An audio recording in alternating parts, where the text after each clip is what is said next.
Quinnipiac men's basketball hosting the Rider Broncs Tuesday night from the People's United Center. I'm Bryan Schwartz. He's Josh Silverman for Q30 Sports, and we're going to talk about this men's basketball team and how big of a win their last game was against Iona and how much that will impact this game against Rider. Yeah, Brian, you know, Iona is the four-time defending conference champion, so for Quinnipiac to go into New Rochelle, they didn't just beat them at home. The home game is next Tuesday. They beat them in New Rochelle. It's huge for this team. For a team that is looking to make a ton of noise in the postseason tournaments, they had to beat the defending champs in the regular season, and they were able to do exactly that. It was a huge game for Quinnipiac, a huge game for Iona, too, as they have struggled in MAC play. Here's more from Baker Dunleavy and the rest of the team about how big of a gritty win that was.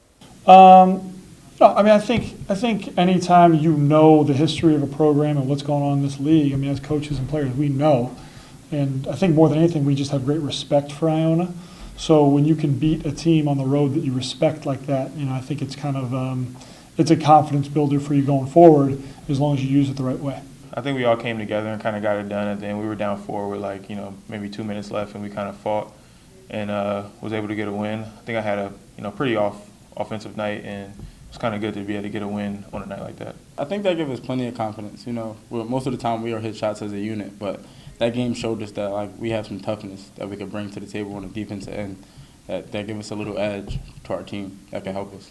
It wasn't the biggest of offensive performances for Quinnipiac against Iona last Friday night, but you know what, Josh? They have been shooting the ball better, and that has come from Jacob Rigoni among many of the players. You know, Brian, there's so many different players on this team that can knock down shots from behind the arc. Cam Young has become a phenomenal three-point shooter. Rich Kelly was always a great three-point shooter, approaching the three-point line now. Tyrese Williams, the freshman, can knock down from three. You mentioned Jacob Rigoni can as well. But I'm looking at those players, and not just the three-point shooting that has made them so valuable, but Tyrese Williams, Jacob Rigoni, all these players have been not just great from the three-point line, Brian. They're able to go create shots, inside the arc, around the paint. That sets up great passing down low to Abdoulaye Bundu and Kevin Marfo. So really that whole thing has made them so much better. Yeah, I knew teams would try and take away my shot and just to make better decisions off my shot when they try and take that away. And it's more about playing in live action and making decisions under pressure.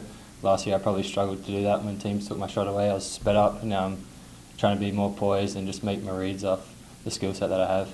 One of the main differences for Quinnipiac in that first game against Rider till now is the play of Kevin Marfo and the fact that he didn't even play in that first game because of an injury.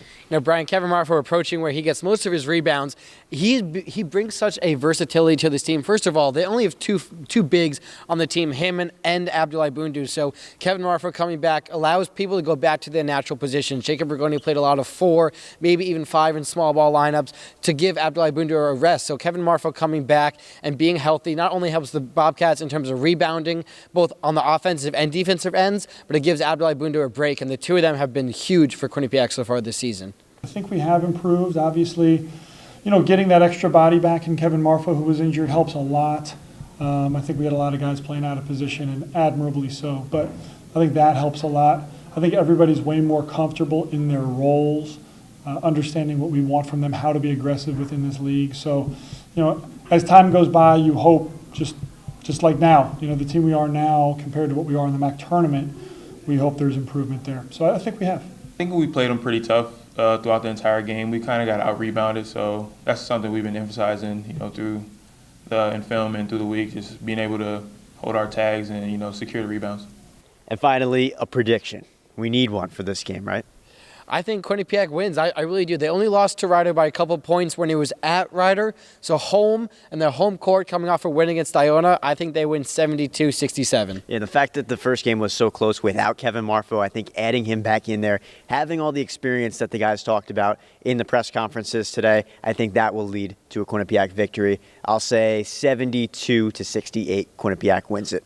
Josh Silverman, Bryan Schwartz.